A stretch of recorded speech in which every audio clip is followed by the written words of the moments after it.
Hello. We are excited to have you back for another chapter of the Book Eaters podcast. This is April. I'm Michelle. And Iris. And in this episode, we are going to be talking about cast recordings, especially in contrast to a single narrator. We are starting off, as we are wont to do, with our custom cocktail. For this episode, we're drinking a drink called the Castabout, and it is 2 parts pineapple juice, 1 part coconut rum, 1 part coffee liqueur, and 1 part spiced or dark rum. So does everyone have their drinks? Cheers. Cheers. It's really good. I thought that the pineapple, I was trying to go for like a raft kind of a taste. So I was thinking like the coffee liqueur would add sort of a woody, earthy kind of taste to the coconut and the pineapple that you would get on the deserted island. And I was worried. I was worried that it wouldn't taste very good, but it's actually pretty good. Well, we don't do a lot of fruity kind of drinks, so. No, I put cherries and pineapples in mine. Well, I did think, that it would be pretty with like some grilled pineapple as a garnish, but I didn't get it done. That's a lot, grilling the pineapple. Mine just the can. Okay. Well, with drinks in hand, we will proceed with the episode. I think I was mostly used to a single narrator. And as I've talked about in this podcast before, one of the very first books that I really loved the audio version of was The Lady and the Unicorn. And that is a dual narrator, sort of like Wheel of Time. You have the man, a male narrator reading the male parts, and you have a woman reading the lady parts and the lady parts and I quite enjoyed it. And then not too long ago I listened to an excellent cast recording, and now I've just been kind of interested in that and trying to see what else is out there with it. So just for the purposes of this episode, we're talking about full cast recordings being where there are multiple narrators for each character, not so much like the dual narrators where you have one person doing all of the male parts and one person doing all of the female parts. Okay. All right, so the first thing we'll do is just kind of talk about our experience with the 2 different, techniques, right, and what we like and what we don't like. I'll go first. I think probably the first experience I had with like a full, like dramatic cast recording was Lord of the Rings. Looking for something that was available now in my library app, and that was one of the things. I was like, I haven't read the Tolkien a long time. I'll give it a listen, and I hated it. Because it was almost like a radio show. There were sound effects. They went full on. Yeah, and I did not enjoy that at all, because it turned it away from a book and into a radio show. Exactly. Yeah. Right. So I don't care for that. I don't like sound effects, and I think there are definitely certain books that it works well with and certain books that it doesn't. What about you guys? I mean, I think that any book that has a single narrator, it's a first-person book, is best told with a single narrator. I don't think that those do well with a cast recording. Right. But I prefer a cast recording, obviously, because you get to know the characters. I mean, audio is such an important factor for me when I'm listening to a book. So getting to know the characters by their voice is really, really important. But there are a couple of things that I've noticed in cast recordings. If there is a chapter by chapter narration, right? So chapter 1 is this actor or voice narrator. Yes. Chapter 2 is this, and then chapter 3 is another. But within those chapters, those characters from chapter 1 and chapter 3 in chapter 2 have a dialogue, and it's not their voice, it's the chapter 2's voice. That makes sense? Right. That pulls me out of the story. And I think anytime I get pulled out of the story, like if there's like a weird sound effect or something, then that's bad, because I want to be completely immersed in what's happening in the story. And anytime that happens where I'm like, wait, what? That's not how he sounds. He sounds like the guy from the last chapter. That's a problem. Also, if there are like changes in mispronunciation from chapter 1 to chapter 2, Like I've noticed that like with like in Wheel of Time, which is like this dual, but sometimes they pronounce the names of the characters differently depending on which narrator it was.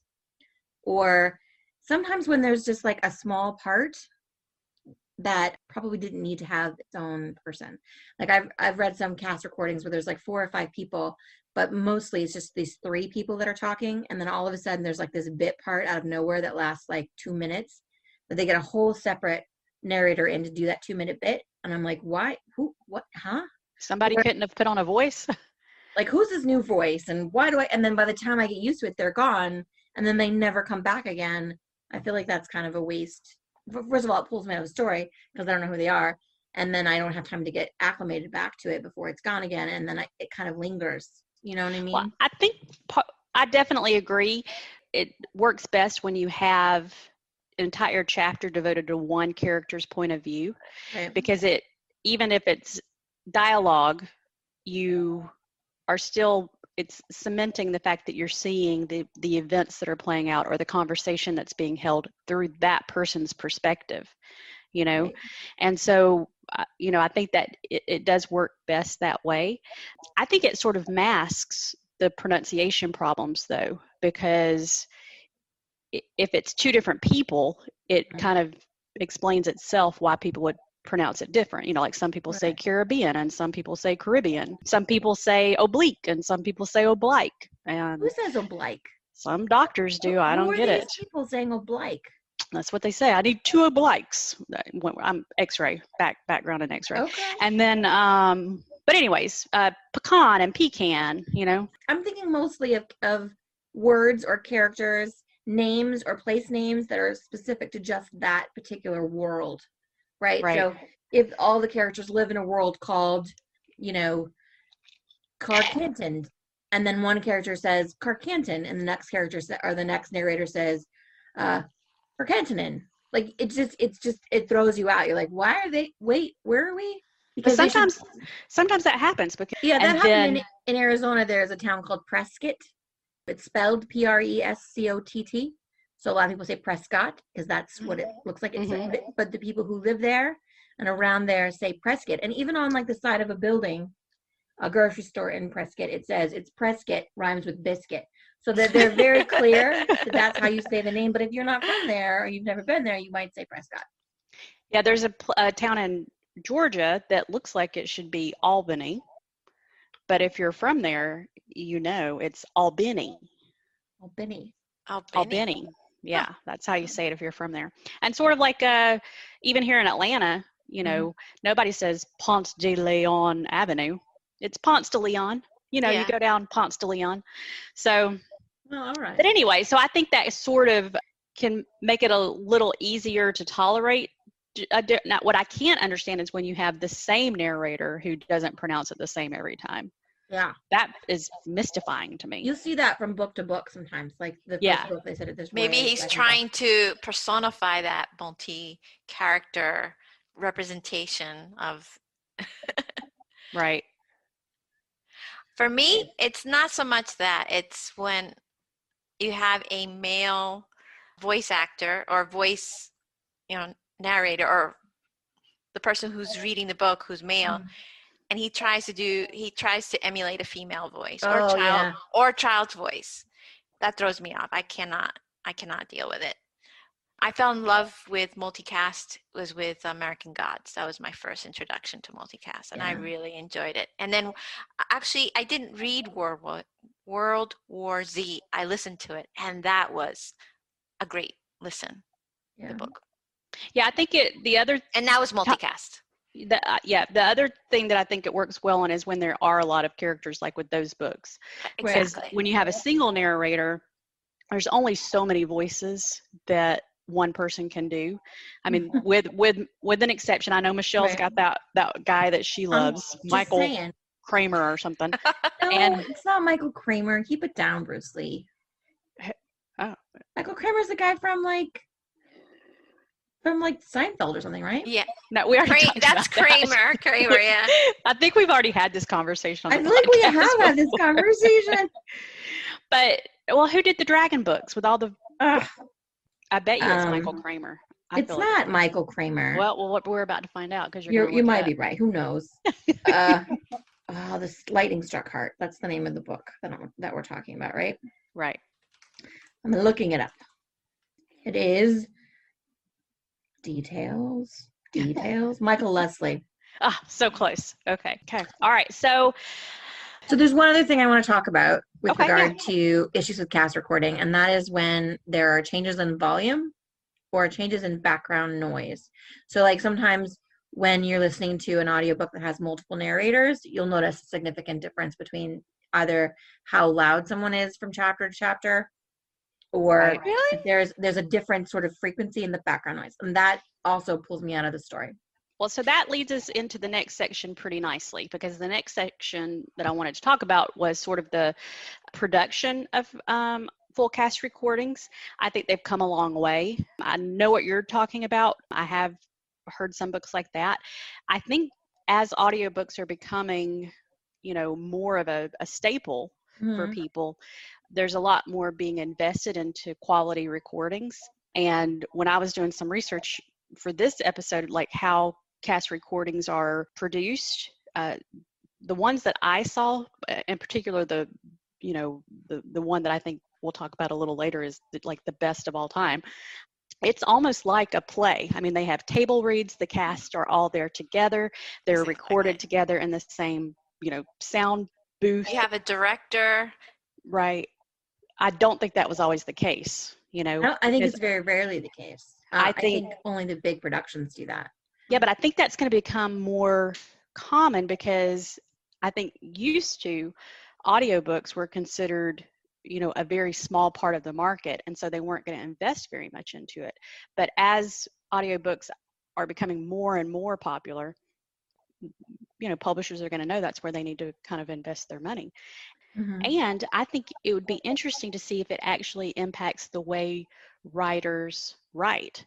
If they know that eventually it's going to be an audio production, will they start, like, have you ever been listening to an audiobook? Not.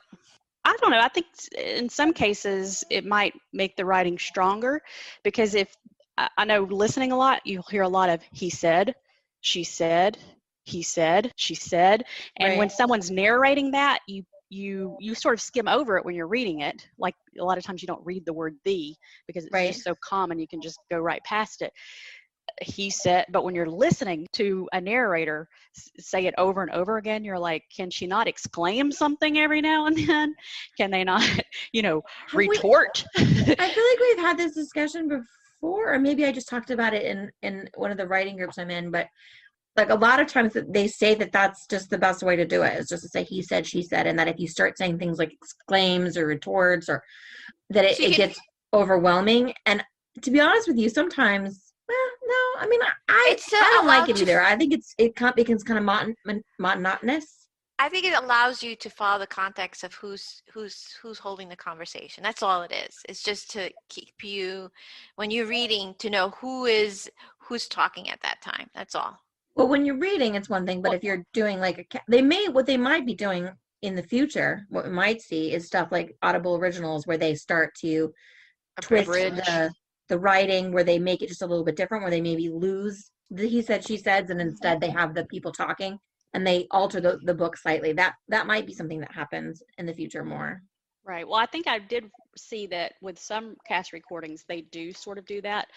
They slightly abridge it to take out the obvious he said and she said. Yeah. I will say that one of the things that I don't know how you would ever get around in an audiobook is, how do you know when someone is saying something out loud or when they're thinking it to themselves? I run into that a lot with audiobooks. I'm like, wait, did that person just say that out loud, or is that just something they were thinking? Yeah, I mean, that's where said or thought would matter. Like he thought or she said, that would matter. In a book, they put it in italics, but how do you italicize voice? Is that common practice, though? I don't think that's common practice, is it? To italicize I don't thoughts? Know. I think it is. I mean, that's how you know that the person is thinking. Yeah. I mean, in a book, it's very clear whether or not they said it out loud or not. In an audiobook, it's not. Yeah, it's very very confusing for me with audiobooks because I'm like, wait, did he say that out loud or is he just thinking that? Because if he said that out loud, that's going to start some shit.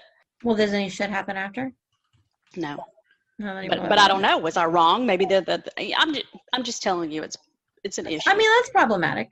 I think it's a valid point. It's an issue. And there are people out there who are going to agree with me so strongly that they're going to go immediately to our Facebook page and offer their support. I mean, nobody is trying to harm you, April. It's okay. April, I mean, it's all right. I'm going to stay calm. All right. Speaking of production, though, are there, when you're listening, a lot of times it's easy to just kind of check out at the beginning when they're starting to tell you the publisher of the audiobook is, yeah, the narrator is. But I do know that when I'm loving a book enough, that type of information I'll either go searching for or I'll listen to the end of it to make sure I catch. And I would say one of the popular ones for me is Harper Audio. I feel like they have done a lot of books because that name just pops right into my head. They've done a lot of recordings that I really enjoyed. So much like the movies, when I go to the movie theater, I always stay to the end of an audiobook. Yes, so I will listen to the very end of an audiobook for a couple of reasons, in case there's extra nonsense, because sometimes there's extra stuff that I wouldn't know was there, like notes from a letter from the author, or who knows. But I agree with you. Harper Audio is pretty good, but I also find that the Audible Studios usually does a really good job. I've enjoyed Audible. I really feel like I have some mixed feelings about Audible originals, but I think that the studio itself does a really great job with audio. I imagine that they do, but I get all my books through library apps, so I don't know much about Audible. So you wouldn't get Audible originals through a library app. So that's one of the problems with Audible originals, is that you can't get them anywhere besides Audible. You can't get them from other strong. That's why I resist. They're strong arming you into their service, and I'm like that one tiny bungalow in New York City that wouldn't sell out and is entirely encircled by skyscrapers because I'm fighting the fight. I will not be swallowed up. It's not that much different from, like, say, HBO that has their content. I don't have HBO either. On HBO, oh, you're missing out on so much joy. That's what everybody says, but I know. Okay. But that's why, that's why it's sort of problematic, because you can't get it at the library. So it's not as accessible as other audiobooks, right? It's never going to be on Hoopla, or maybe it will someday. I don't know. Yeah. But that's the one I would think the most. And also Tantor Audio. Oh, yes. That one I have heard quite a bit. Tantor yeah. And Macmillan Audio is not bad. And then Random House Audio. And those I have. That I hear the most frequently. Or when I hear them, I'm like, okay, this is going to be like professional, because sometimes it's just like they self do it or whatever. And those are the ones where you get like audio issues between characters. I actually, when I review a book, whether to listen it to audio or to read it, I do look at who published it, the audio version. And what are the ones that you specifically look for? Audible, Macmillan, Strathmore, and Harper Audio. I've never even heard of Strathmore. What have they put out? No, I tend to read books that are also outside of the U.S. So some of your well-known classics, they do more of the classics. So because we all like classics, which one would you recommend? The one I've read is Shakespeare from them, but there's also, I have on my list to read is Dickens. So you can read those. And I also, one other one I did read is on Norse mythology. They've actually converted it to The Ring of the Nibelung, the opera. There's actually a story of it, and it's actually been read. Strathmore. I'll have to check that out. Looks like it's a UK company. Yeah. Huh. I love it when new things get learned. Yeah. Well, like I said, that's all on one-offs when I'm trying. I'm not the type. It's hard for me to read Shakespeare, so I prefer it to be read to me. Oh, I'm the opposite, because I'm such a visual learner, and the language is so complex. It's not what we speak now, so hearing it is very hard for me to even catch what the words were. I've noticed that a lot of times, unless it's a good Shakespeare production, people say the words, but they don't fully grasp what they're saying. Like, I don't know how many, I've seen a lot of Shakespeare productions where I'm like, do you know what you're saying right now?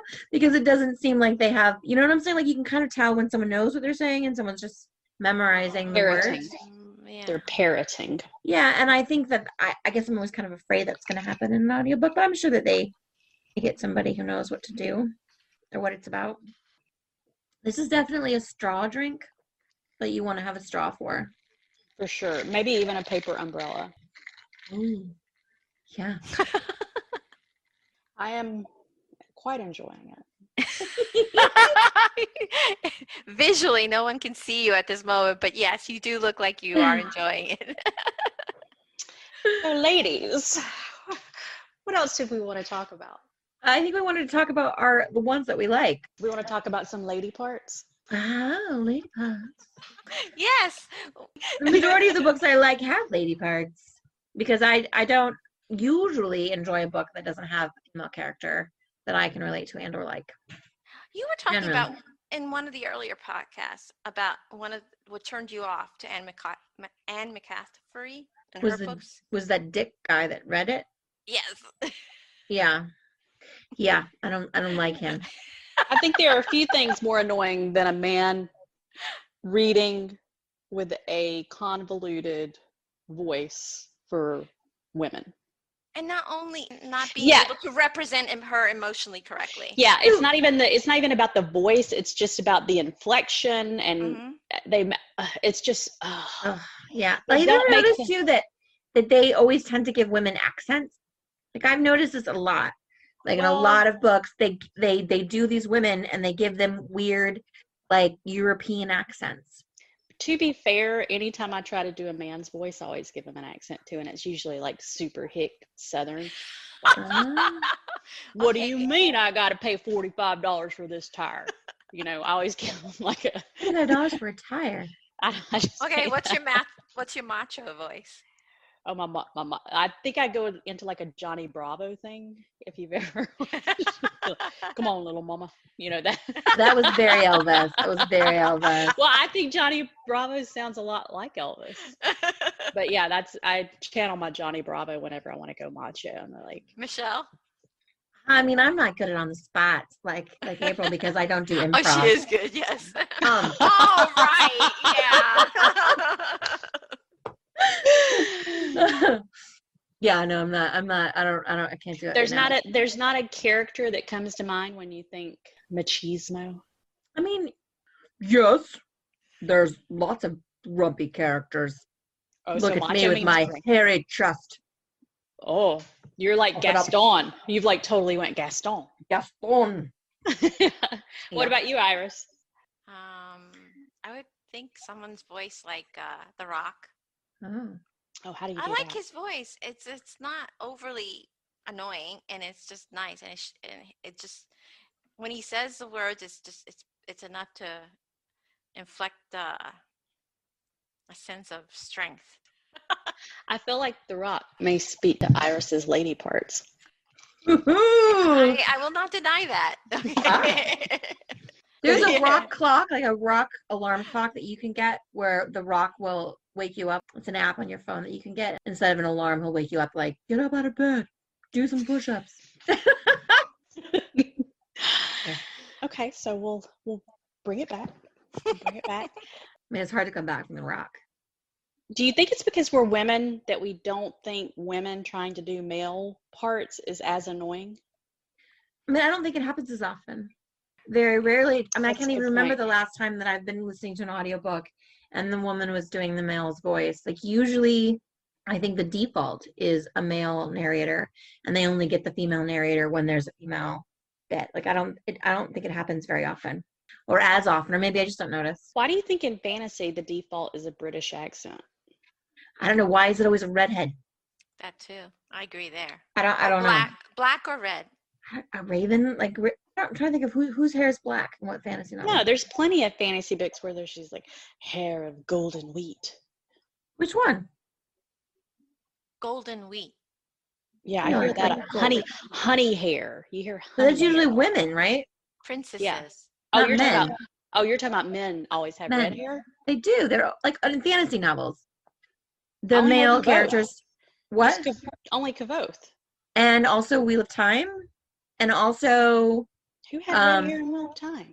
didn't the main character have red hair? Rand? Yeah. No. Maybe he had like auburn hair, but I'm pretty sure he didn't have like flame hair. Hair of flame. There's another one. Oh, the Robin Hobb series. There's a lot of male characters in The that. lead one, the main one, the main chap. Yeah, Tom Badgerluck? No, he's not the main chap. Take it down. No, but that's because of family. So they start the whole family line. Yeah, when you're talking about a family line in a book, you tend to keep the traits across. Oh wait, you know what? I think Rand did have red hair Yeah. because he was Aiel. Rand had red hair. So did Fitz. Fitz had red hair. You are onto something, lady. That's what I'm saying. Male lead characters in fantasy novels always have red hair. I don't know why that is. Really? It's because I'm not particularly. It's an easy way to show that they're marked by fate. June didn't. Okay. What? It's been so long. I don't remember what the character in Dune looks like. Paul Atreides, his father, they all had raven hair. Oh, raven hair. I thought raven hair was for the villain. Seriously? Yeah. Why are the villains always pale? Why is it always bad chicks and male? Ooh, you know what? We need to stop talking about this. This could be a whole episode. Yeah, we should really start talking about cast recordings. Like we've gone way off the mark. Okay, so Way off. all right. Well, let's talk about like our favorite ones. So, my favorite one is Six of Crows. Well, tell us about it. Lee Bardugo. So it's a cast recording, and Wait. You're a fan of Lee Bardugo? Oh, keep it down, Bruce Lee. Keep it all the way down. You know that I'm a fan of Lee Bardugo. Why do you keep calling me Bruce Lee? It's a weird expression that I have. I don't know where it came from, but like whenever somebody like goes off the rails, I say keep it down, Bruce Lee. I don't know why. I like Bruce Lee. I'm a fan of his. I'm happy when he's off the rails. I don't know where it comes from. Well, from now on, whenever you say it to me, I'm gonna go. Oh. I mean, if you feel necessary to do that, that's fine. I'm gonna do my soft maneuvers. Okay. Self-defense. All right. She's practicing self-defense. Okay, go ahead. So But tell us about it really works well in Six of Crows because there are multiple characters, and the book is laid out with perspectives, right? So you get this character's perspective, and you get that character's voice, and then this character's perspective, and then that character's voice, and there's no bleed over really. So it works really well for that type of book where you have chapter by chapter, each character is telling parts of the story. So you're getting multiple views of the story from different characters, and so having a cast recording for a book like that really makes sense, and it's amazing. Also, everyone should read it. I read it. I did not listen to it, but now I am intrigued. You should listen to it. It's so good. I shall. What about you, Iris? 2 books are my favorite. The one that introduced me to multicasts is American Gods. I love the way the story was told, and it brought all the characters to life. It was I think we've all listened to it, right? Yeah, I listened to it. It's really good. It's amazing. And then the next book is World War Z, but the reason why I enjoyed it is because it's with my favorite characters, Simon Pegg, Alan Alda. They all played the characters, and it was so good. I enjoyed it. What is that guy's name? Max. What's his name? Max something. Max Brooks? Max Brooks. Yeah, he's Mel Brooks' kid, whatever. He wrote a book called He was one of the narrators in that. You know, he was a narrator in this one too. It was De-Evolution.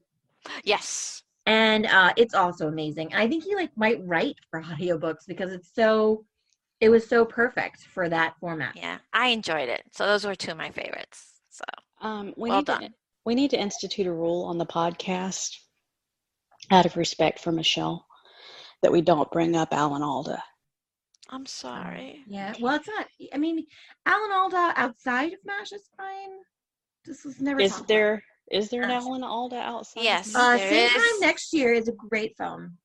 Oh, he's done many awesome films. I've enjoyed him, and especially of late, the later Alan Alda. He did Little Miss Sunshine. He was awesome in that movie. Also, did like that movie. the first time I ever saw the vagina monologues was with the chick from the MASH. You know what I'm talking about? The blonde, white hair. No, I don't. I'm not, the actors are fine. I don't like the song and I don't like the show. Well, can I talk about mine now? Yes. Mine is Lincoln in the Bardo Mm-hmm. by George Saunders. I have not. It is incredible. Okay. Why? Okay. So first of all, the whole pretext of the book, the whole concept of the book. The idea is that, so it's about Abraham Lincoln after the death of his 11-year-old son, Willie, to typhoid. Oh. And so that's sort of the historical setting of it. And the idea is that there are these people in the cemetery where William is interred, and they haven't moved on.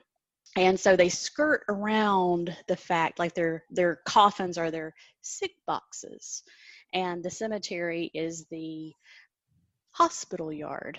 And so they all think that it's not final. They can still get back to their real lives. And they've been there for a very long time. And then young William dies, and it's always very sad. The young should not tarry. You know, they say that all the time. The young are supposed to move on. But President Lincoln's grief is so strong that William does not move on. And part of that is actually historically accurate. There are accounts that days after Willie died, Abraham Lincoln did continue to visit the cemetery, even late at night, by himself, So he was very, very, grieved. He was a grieving father, and it took a lot out of him. And so the whole thing is just this beautiful portrayal of grief on the one hand, not just grief of a parent who's lost a child, but also the people in the cemetery, all these characters and their stories, they're grieving for the lives that they lost. I mean, and the whole thing is just beautiful and quirky. It's so quirky. And then let's talk about the cast. Nick Offerman. Oh, I love Nick Offerman. I saw him at Dragon Con. David Sedaris. Wow. Megan Mullally, from who's married to the Offerman. Lena Dunham, Julianne Moore. I mean, just there's so many. I think there's like 166 characters in all. Now, I will say, and this kind of is the downfall for some multiple cast recordings, a full cast recording, when it's not each chapter devoted to one character's point of view, and when there is a lot of interspersion. Is that a word? Sure. Yeah, interspersion of the characters. It's hard to kind of figure out who's who, and but after, so it is. But I think even when I read it, because I loved it, so I listened to it first and I loved it so much I went back and read it. Even the book itself it's kind of hard to figure out. The first chapter, you're like, what is happening? But then you just get sucked in. And so you recommend it as a listen? Yes, I would say this is one of the few books that I say the audio is better. I mean, I think you should do both, to be honest, because it's just, there's no other book like it that I can think of. So what's really funny is that all of the books that we mentioned as our favorites are included in Audible's top 10 favorites. Seriously? Oh. Yeah, so their top 10 were American Gods, The Golden Compass, which we didn't. Philip Pullman. I read those books. I didn't listen to them, though. Good Talk, World War Z, the #1 Ladies Detective Agency, which is a BBC radio casebook, The Man of Legends, Perot's Finest Cases, The Rise and Fall of D.O.D.O., and then Six of Crows. That's their 10. We mentioned them all. Interesting. I guess we have good taste. Which of our selections was in the top spot, though? Well, I don't know if they were in order, but the top 2 are American Gods and Lincoln in the Bardo. Huh. So I'm just saying, other people besides us. Right. Although there's a part of me that, ever since I was, a young teenager, I always liked to feel like I was the only one that appreciated something. So as soon as that band started to get popular, then I was like, oh yeah, I'm moving on to other things, So, now I'm like, yeah, I guess mainstream may like Lincoln and the Bardo, but I've moved on to other things in the last 30 realized. seconds. Yeah. So I just realized I mistook Alan Alda to Alan. What is his name? I was about to say, I did not think Alan Alda was in Eternal. No, Little Miss Sunshine. Little Miss Sunshine? Yeah, let me see. What's his name? Is that the one name? about the Are you talking about Alan Arkin? Alan Arkin. Yeah, I mistook the both. Okay, I was like, those are very different people. I know. I understand it. I apologize. I don't know why. It's just both of them, Alan. Okay, so we can get back to agreeing that Alan Alda sucks. No, we cannot, because Same Time Next Year was a great movie. Never saw that one. It's about these two people that have an affair with one another, and they meet every year at a cabin, and they just sort of hook up every year, and they do that like their entire lives. And the story is just about that weekend that they have together every year of their lives. And different things happen to them during that time period, and they grow up. There's this one line, I can't remember which president it was. She says, "If you think I'll go to bed with any son of a bitch who voted for blah blah blah, you've got nothing coming." I don't remember which character it was. I think it might have been Goldberg. Wait, who's the one? Man, you know that movie by heart. But like Barry Goldwater. Goldwater, yeah. Like I'm just saying, like I remember thinking at the time, like that's a stupid reason not to have sex with someone. Now I get it.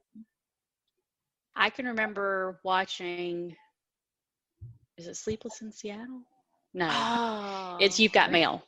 You've Got Mail. And Greg Kinnear and Meg Ryan are in the movie theater, and she feels like she's got to confess to him, and she's like, I didn't vote.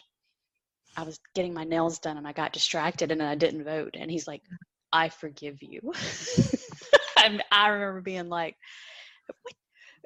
But now I'd be sort of like if Nate told me that he didn't vote in this election, I would be like, okay, it was this election. Okay, like I would not forgive him. Right. Like we went together just to make sure that he voted. Same. You're gonna vote the same. No. All right. Well, are you ladies ready for our bookend? Oh, is this happening now? Oh, okay. Let's do it. So for this bookend, I thought it would be fun to do a little mini cast recording. So we're going to be reading a short snippet of Robert Jordan's The Dragon Reborn, and from his classic series, The Wheel of Time, which we have all read. And we all understand that we're not going to do anything near as good as Kate Redding. Well, that's the point. We're right. Just to put it out there. On the other hand, it may be that one of these fine publishing houses that we've listed would be listening to this and think, wow, this is some untapped talent. Sure, it's a little raw, but we need to get on this, okay? They know how to imbue their voice with the character. I'm nervous as is. This reminds me of that Eddie Izzard bit when he's talking about, he's like, and I used to hang around the movie studios, like creeping around. And then he was like hoping that someone would say, that could be great for my new movie, The Creeping Kid. Well, okay, that brings up a good point. Creeping Kid, my Creeping Kid movie. I cannot be the only one among us who spent a large majority of their childhood and early adult years feeling like it was just a matter of time before someone recognized there was something unique and special. Right? There is something unique and special about it. No, but I always felt like I was going to be like, someone was going to be like, oh, you've got something, kid. I'm going to give you this opportunity. And you did. You had. Really? Nobody else? I mean, I have. I spent my whole life thinking, like, what the hell do you want to do, Michelle? Make a decision and do it. And I could never make a decision. See, mine's better because I didn't have to make a decision. Someone else figured it out for me. Well, No, I was disappointed. That never happened for me, April. So I said, you know what? I've got to do this. So I got to Well, do it myself. Yeah. and that's what I did too. All right, but I still here's our haven't made a moment. decision. Here's our moment, ladies. All right. So wait, I am black. The black writing, right? Yes. I'm Who's got red. the blue? Okay, so April's got. So you're gonna start it, April. Wait. Yeah. How we say this? Naive.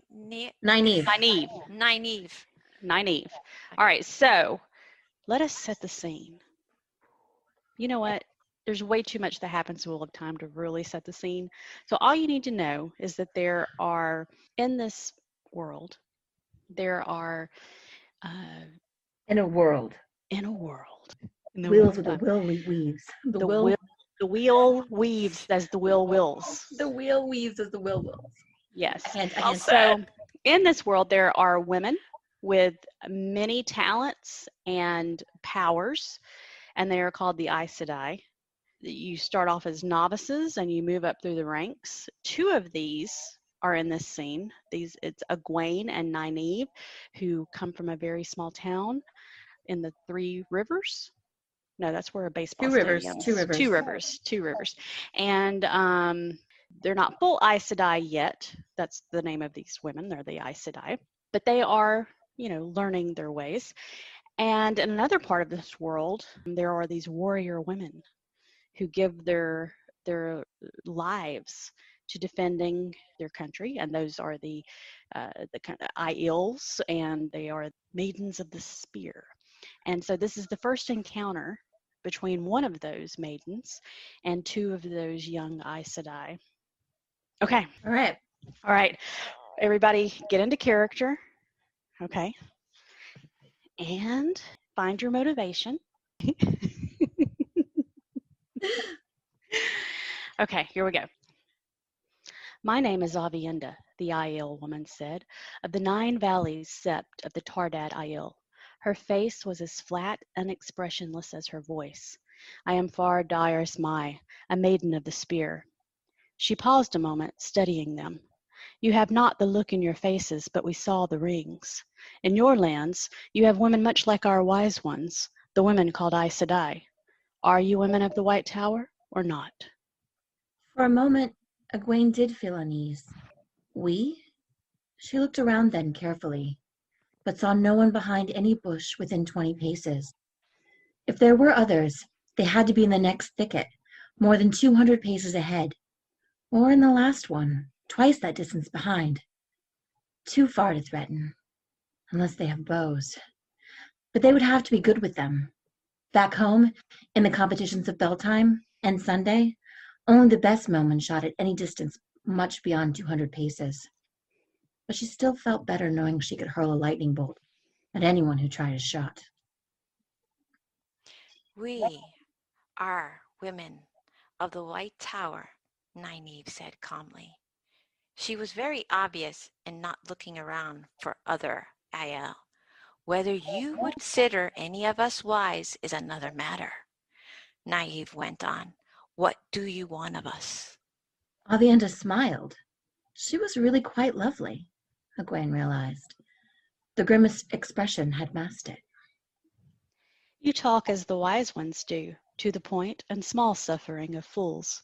Her smile faded, but her voice remained calm. One of us lies gravely hurt, perhaps dying.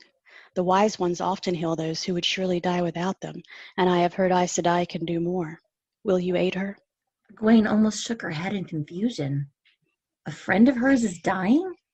She sounds as if she's asking if we'll lend her a cup of barley flour. I will help her if I can, Nynaeve said slowly. I cannot make promises, Avienda. She may die despite anything I can do. Death comes for us all, the Aiel said. We can only choose how to face it when it comes. I will take you to her. I feel like that was pretty good. I thought we might even need to do another take, but damn, and scene. No, that's cool. That was fun. But it's hard to do. I do feel like that was pretty powerful. Yeah. I did see that we did the pronunciations were different. Like Aiel. I think Iris said Aiel differently than you did. That's me and my persona. Yeah, Nynaeve Yeah. says Aiel differently than Avienda. I mean, obviously.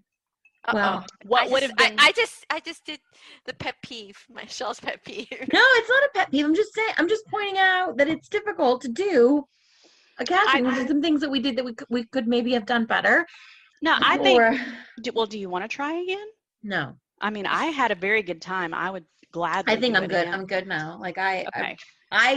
But I think that's the point, right? Like, if you grew up saying Caribbean and someone just said Caribbean, you're not automatically going to adopt the way that they said it.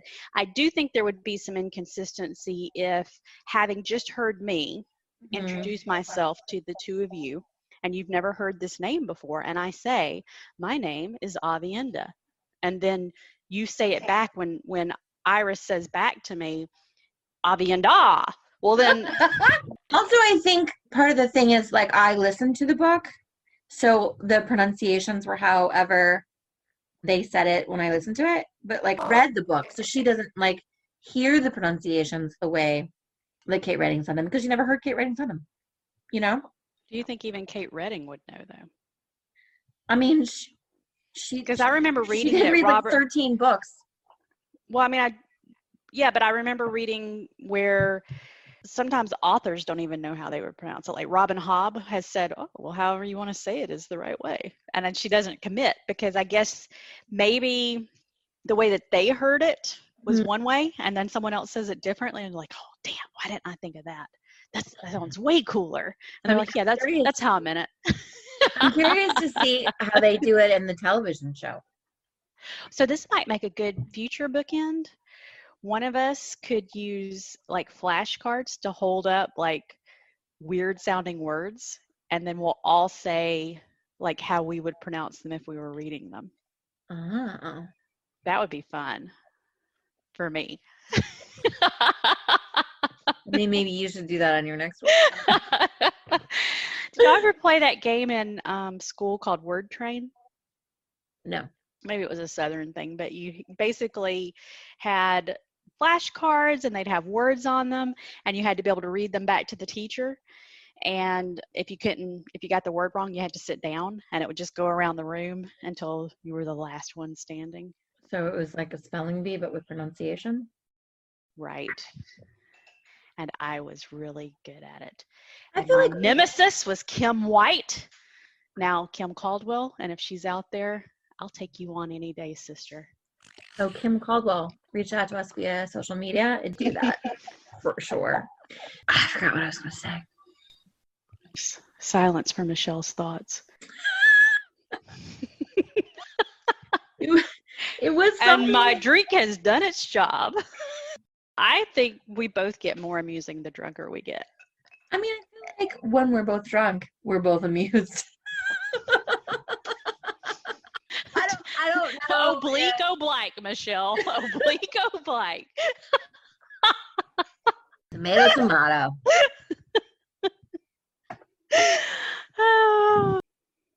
If you were going to have a late night DJ name, what would it be? I found mine out today.